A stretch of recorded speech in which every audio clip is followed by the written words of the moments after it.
We've made several exciting improvements to the floating drawing tabs capability in AutoCAD 2023. Now, when you resize a floating window, after you dock it back and pull it back out again, AutoCAD will remember the previous size you changed the window to.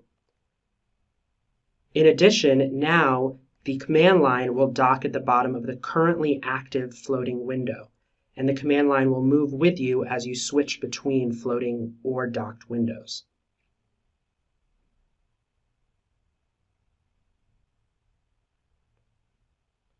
Further, you can now pin a window so it remains on top even when it is not the currently active window.